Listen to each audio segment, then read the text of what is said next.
It's our season opener, and we're off to Tahiti tonight with Windstar Cruises.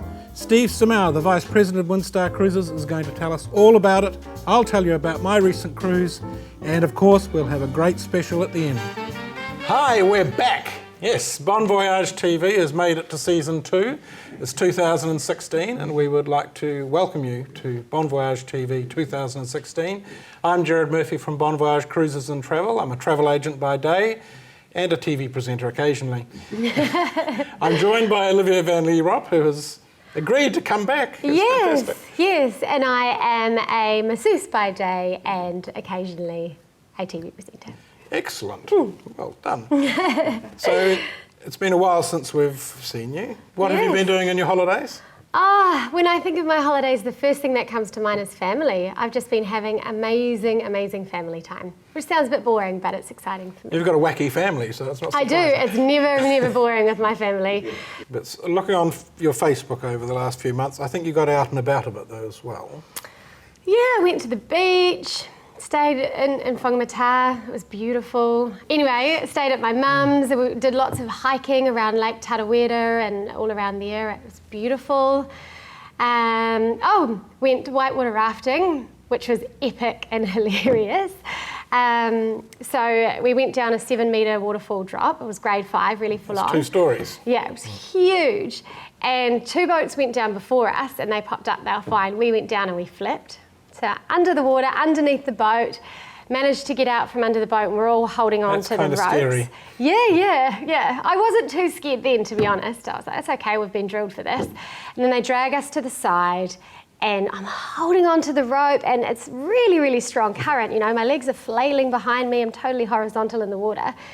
And then the next minute, Dan, my boyfriend, who's clinging on around the other side, somehow lets go for whatever reason, and he comes floating around the side of the boat, whacks into me by accident, whacks me off my grip, and both of us go flying down the river, just no boat, boatless. I managed to hold on to my paddle for no particular reason at all. You don't be up the creek without a paddle.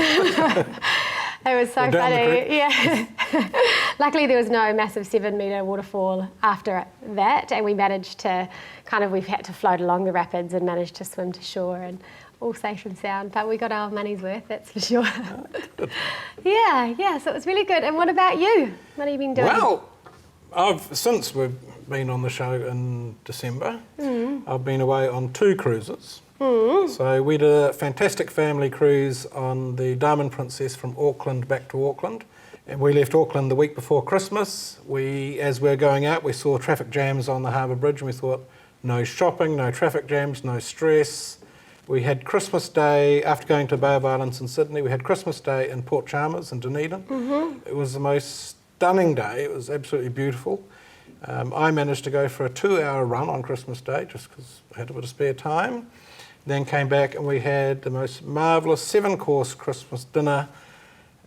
No cooking for anyone, no dishes for anyone. Beautiful. It was just fantastic. And we had fantastic weather right around the coast of New Zealand. We went to Port Chalmers, we went to Akaroa, which is probably my highlight, apart from Fiordland. Picton and Tauranga and back to Auckland. 2 weeks of no stress. Yep. The odd email, because we can get email on board ships now. But we had 3 generations of family on board. Everyone did their own thing. Oh, that's such a good idea. And there was a few people. I met a handful of our viewers on board who said hello. So hello again. I'm sure you enjoyed your cruise. It was great fun. Yeah, it was great. And after that, came back and did a couple of weeks' work. and then we headed off to Tahiti for another cruise. Oh, nice for some. Very good. So a little bit later this season, I will actually take you back on board the Diamond Princess and give you basically the old-fashioned slideshow of what we did in our holidays at Christmas. So all the viewers can see. So I've got about 800 photographs of our cruise around New Zealand. So when we've trimmed that down to 300 or 400, we'll put them all on the show for you and go through it. You took 300 to 400 photos of your holiday. No, I took over 800. Oh my God. I promise you I'll only give you the good ones. We might have to run that over a couple of shows, I think. But after we came back from that cruise, and that was just on New Year's Eve, had a relaxing few days, then had to go back to work for 3 weeks, and then we went off to Tahiti for another cruise. Lovely. It was. And we found Windstar Cruises was just the thing we wanted to do. Nice, yeah. This is a lovely sailing cruise ship. So it's got 7 sails when they put them all up, and it motors as well. Yeah. 148 people on board. And we were lucky enough to have Steve Simao, who is the Vice President of Windstar Cruises, visit Auckland a couple of weeks ago. We stole him away and took him to Royal New Zealand Yacht Squadron to interview him all about Windstar Cruises. So we're going to talk to Steve after the break, and in this segment I'm going to show you some of my 900 Tahiti photos. After this.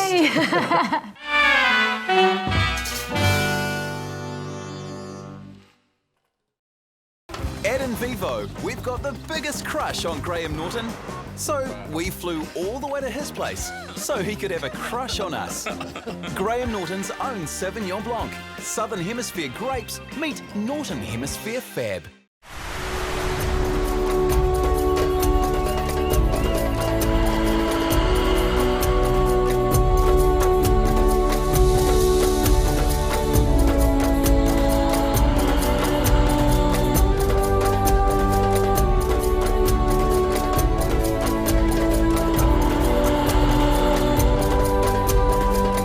Privacy, the ultimate luxury.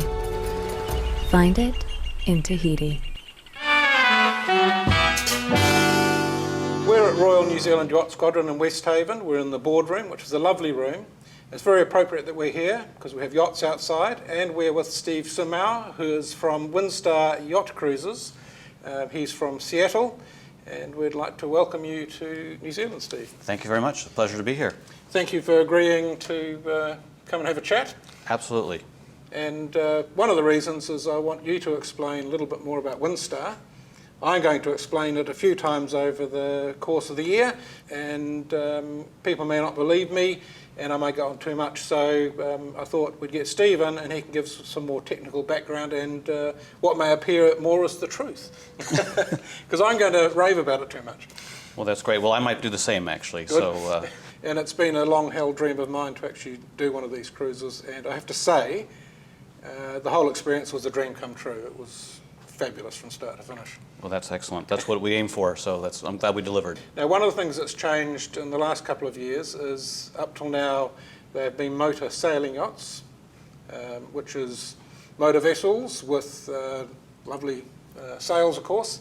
In the last couple of years, you've added 3 motor yachts, and that's quite a change for the company. How's that going so far? It is. I think every cruise company is out and looking at ways to expand their operations and grow their itineraries and come up with new destinations for our past guests. And so we, wanted to expand and wanted to grow, and there are really no other yachts out there with sails to acquire, and to build them is unfortunately very cost ineffective. And so we looked at options. We identified ourselves as what we would think of as being a small ship cruise line. We realized that our guests were coming back to us because they liked that small ship experience. The sails were nice, they were romantic, they were beautiful, but that wasn't the real core reason why they liked Windstar Cruises. And so when the 3 all-suite power yachts became available for sale, we jumped at them, and they fit right within our fleet. Are there other yachts out there that we might be interested in acquiring at some point that have sails? Yes. So there is a possibility you may see more yachts with sails joining the Windstar fleet, but we realize that to grow our fleet, we don't necessarily only have to look at those. One of the, as you said small ship cruising, and on our cruise we had 110 passengers, I think. The ship can take 148. You've got some bigger vessels. What's the... So it's all, we like to say that we are yachts that are under the 300 guest range. Right. And what's different with a yacht experience compared to, perhaps what people are more used to, a full cruise ship? One of the pillars of our brand that we like to talk about is that it is yacht-style cruising. And so that's a good question. What does that really mean to the guests? And I think that yacht-style cruising is really, it's a matter of little things that we do throughout the trip to make it feel like it is a yacht that you're exclusively on with yourself or traveling with some friends. As you probably noticed when you're sailing on board, everyone gets to know each other. The crew gets to know your name. They get to know your likes and dislikes, and they can even anticipate that to some extent. They certainly do. When you arrive to the yacht at the very start of your cruise, you're not waiting in a big warehouse with thousands of other passengers to board your cruise ship. And I'll stop you there, because that was one thing that really surprised. There were 4 of us, myself, my wife, her cousin from Canada, and his wife. We arrived on the dock, and we were actually greeted by the ship's doctor. And it just seemed unusual. You're the doctor, what are you doing here? And another thing is a perfect example of the yacht-style cruising is that we have an open bridge policy. And so, again, on a large cruise ship, this may be something that if you're lucky, you have a chance 1 hour during the cruise to be paraded through. On Windstar, you can visit the bridge anytime you'd like, and my favorite time to go is actually at night when the instrument panel is all lit up and the stars are out and you've got the officer up there and you're sailing, and it just gives you sort of, it feels like it's your own private yacht. All of the crew, you just get to know. It's a fabulous experience. Yeah, that's actually very important for us, is the crew and the guest interaction, yes. One of the other things we did on board was we did the Galley tour, which I think is probably a fairly standard available thing. But it was great to be able to, you're talking to the head chef. I've done Galley tours before, and you might see the head chef, you might see a couple of others and wave, and that's it. But he explained the whole process from start to finish, from food arriving on the dock to him shopping. We even saw him buying fish from an outrigger canoe at the bottom of the gangway. And it was very personal, but the job they're doing in a relatively small space was just outstanding. We all thought the food was remarkable. One of another brand pillar that is very important to us is called Closer to Home. And that talks about the destinations and things that we visit, but it also is related to the food. And so when we are traveling in the Tahiti region, we like to bring on Tahitian food or local fresh fish. If we're in Europe, we may go to a local market and do a market tour with the guests and pick up some local cheeses or local vegetables, and then that will appear that evening on the buffet. So we do want to give the guests the taste of the destination that they're visiting as well. We had a wonderful event on a motu in Bora Bora. It was a wonderful event. It was basically a big barbecue with cultural dancing and fire dancing show, where everybody on board was transported to the island by catamaran, and what they did with that food on that little motu was just outstanding. But what I think you experienced there is what we call our private event, and it's actually something we do on every voyage.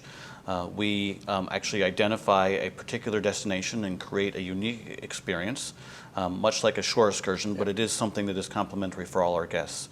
And in Tahiti, it is that motu experience, but in Europe, it might be dinner at the Library of Ephesus, or a dessert evening overlooking the Grand Casino of Monte Carlo with caricature artists and magicians and things like that. But it is something special we like to craft and add value to the guest's experience.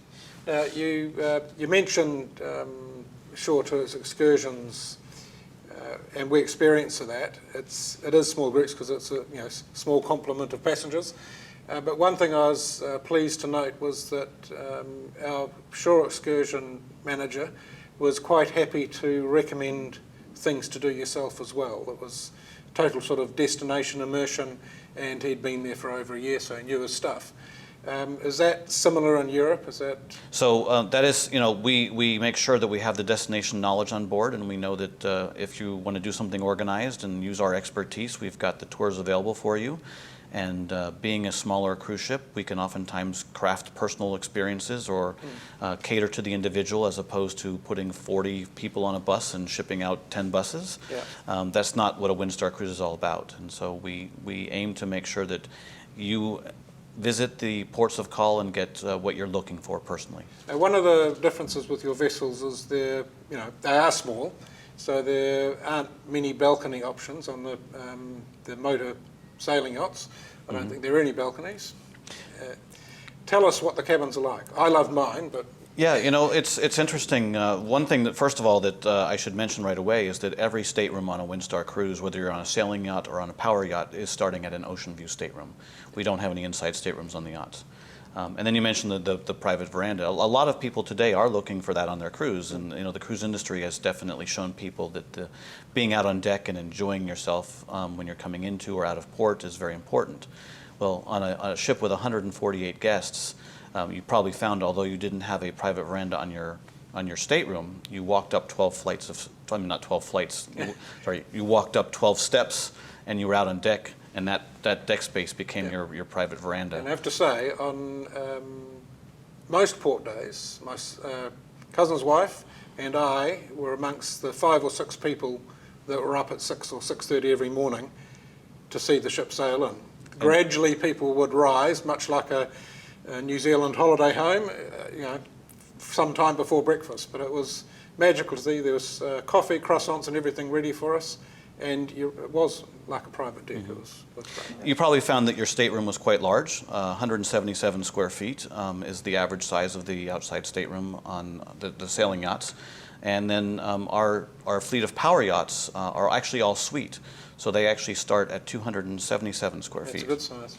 And on those yachts, there are a few staterooms with French verandas.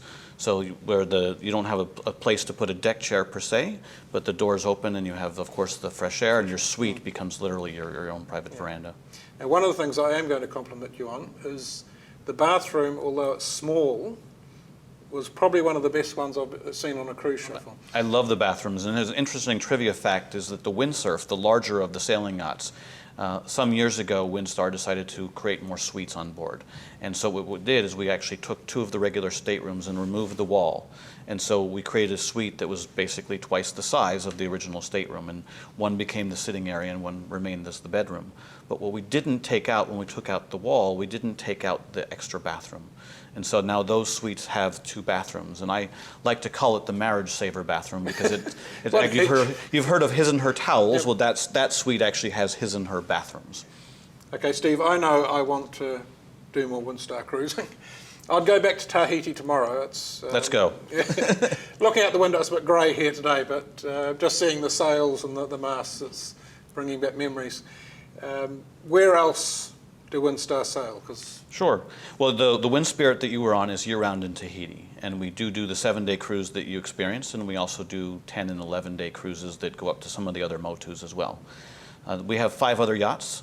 Those 5 yachts are in Europe from April through November. 3 of them are in the Mediterranean. We do also offer some Greek Isles itineraries there that touch on many of the smaller ports in Greece that everyone has on their bucket list. We do extensive itineraries in Italy and Spain, and even go down to Morocco.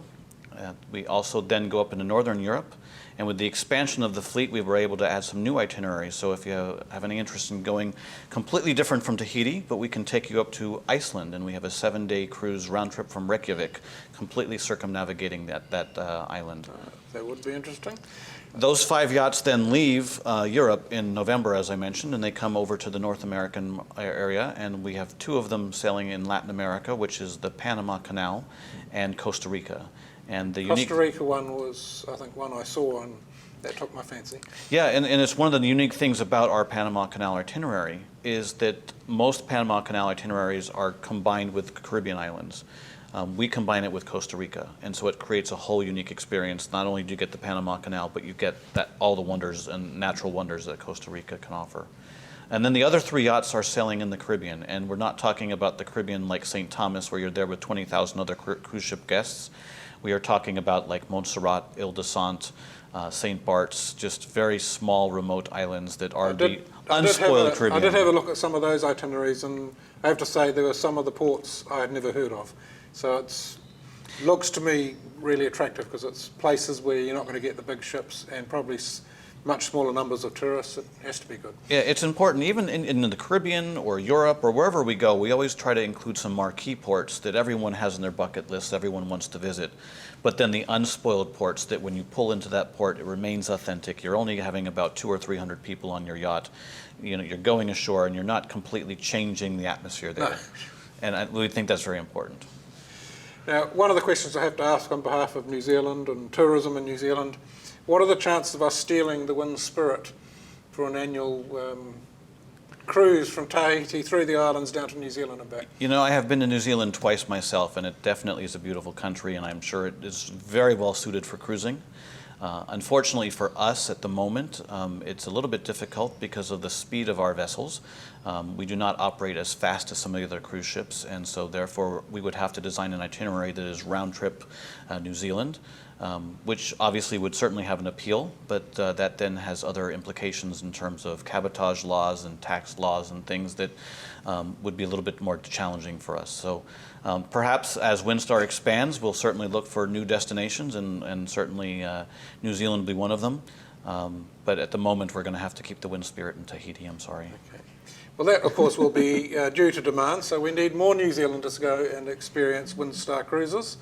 I'll talk to John Key and get all the tax laws and things sorted out, and we would love to have Windstar down here, but it's only 5 hours away from here, and it's a wonderful holiday, or we can send you anywhere in the world to experience Windstar Cruises. So, Steve, I'd like to thank you very much for taking the time to talk to us, and we look forward to sending many of our viewers on Windstar Cruises. Excellent, and the more you send, the more times I can come back and enjoy your beautiful country, so thank you. Excellent, thank you.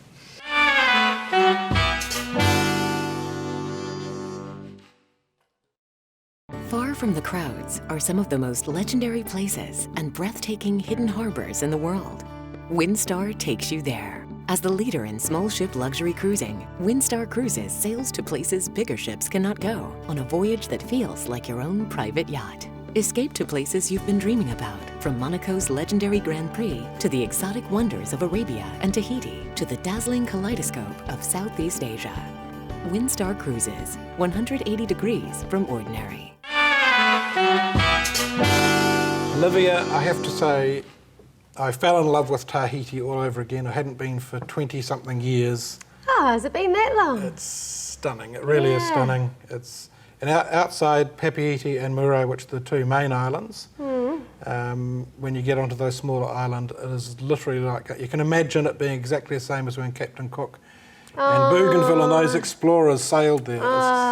I think about fantastic. that all the time, actually. It's weird. I walk through New Zealand and I actually get a little bit sad when I see, you know, a lot of the, you know, areas that have been milled and all that sort of stuff. It makes me sad. Anyway, It's just a detour. You can imagine it's like going back in time. Yeah, yeah, that would be so special. Wonderful. So as usual, we have a cruise deal of the week, which Steve has sharpened his pencil on. And have a look at this. Our deal of the week is with Windstar Cruises. It's Dreams of Tahiti, a fly cruise for 9 nights, and this is available all year. The ship's there all year. We have a 7-night cruise which goes to 6 islands from Papeete. You overnight in 2 of them, including beautiful Bora Bora. The 7-night cruise includes all your meals, and they are fabulous, including a wonderful night on a motu for a barbecue feast, including fire walkers and a fire dance. It's fantastic. The package also includes your FS Tahiti, a night before and after the cruise at Manava Suites Hotel, which is a beautiful place. And this is all from just $5,299. For more details, go to our website bonvoyage.co.nz or call us on 0800 266 869. We would love to send you to dreamy Tahiti. So Gerard, you've done, you know, your Christmas cruise, you did your Tahiti cruise, you're off in April. Gosh, you could basically live on a cruise ship, couldn't you?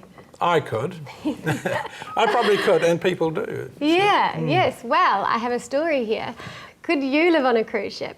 We found this article in New Zealand Herald about Lee Washsetter from Miami, who has been doing just that for more than 8 years. Sounds good. She says that after her husband Morgan died in 1997, she remembered his words, "Don't stop cruising." Mason was a banker and real estate appraiser who introduced her to cruising, and during their 50 years together, they took 89 cruises. Alone and struggling to maintain a large 4-bedroom home after his death, she took her daughter's advice, sold the house and a lifetime's accumulation of furnishings and collectibles, and became a permanent resident on a 5-star cruise ship, Crystal Serenity. That decision took quite a bit of soul-searching. She worried about distancing herself from friends and family, but the children were growing up and doing their own thing. Nothing was holding her back. 8 years later, and nearly 88, she's still on board. She's been on board, been on board the 12-year-old vessel longer than almost all of its 655 crew members. At the captain's cocktail parties, she is often honoured as the passenger with the greatest number of Crystal cruises, 400 altogether, including 15 world cruises. She really goes ashore nowadays because she has probably already been there several times. What she misses most is her family, but manages to get mail and keep in touch with her 3 sons and 7 grandchildren with her laptop. She hears from a family member almost every day and visits them whenever the ship docks in Miami. Last year, they were there 5 times. Perks come in the form of nice floral arrangements, occasional shipboard credits, and actual cash rewards upon reaching high-level cruise number milestones. The cost? It averages about $450 per day. She says that it's pricey, but luckily my husband was an excellent provider. Good on you, Mason. Yeah. It's a beautiful nice story. Life. Oh, an nice amazing life. Yeah. There are a surprising number of, generally ladies, who do live on the cruise ships. And there are a couple of cruise ships that are basically apartments at sea. So there's the World, which comes in here occasionally, and it's all permanent residents. Wonderful life. Yeah. Wow, it's been amazing life. Incredible. Gosh, I'd like to do it. I would do that in a heartbeat, just constantly exploring. It would be fabulous. Yeah.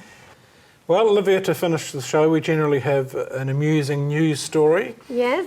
Have you found us anything? Yes, indeed I have. Not a bull in a china shop, but a buffalo in a bar. Yes, here he is.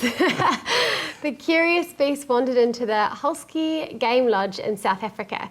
They think to escape the heat. He was first spotted wandering around a fence, then proceeded to the pool to quench his thirst and even took a swim. He apparently then entered a suite and had a lie down. What? Guests and staff kept their distance while he investigated the lodge's shady grounds, finally entering the cool bar area. Well, it was probably about 5 o'clock. He was ready. Yeah, he was ready for a drink. Apparently, despite his size, he was cautious not to bump into anything and finally exited without doing any damage to himself, the bar, or the building. He was later escorted safely back to the neighbouring game reserve. Yes, excuse me, sir, you've had a bit to drink. We better escort you back to your game reserve. That, I can imagine, would be a highlight of a holiday, because those people have gone to the game lodge to see all the animals on their safaris. Yep. But I bet it's that buffalo in the bar they talk about. Oh, absolutely. That's just hilarious. Oh, good. So our show comes to an end. Next week we are going to talk about Oceania Cruises. They've just been in Auckland. And we have Lisa Pyle, who is their Vice President of Sales, coming to talk to us about Oceania Cruises. But until then, have a good week and bon voyage.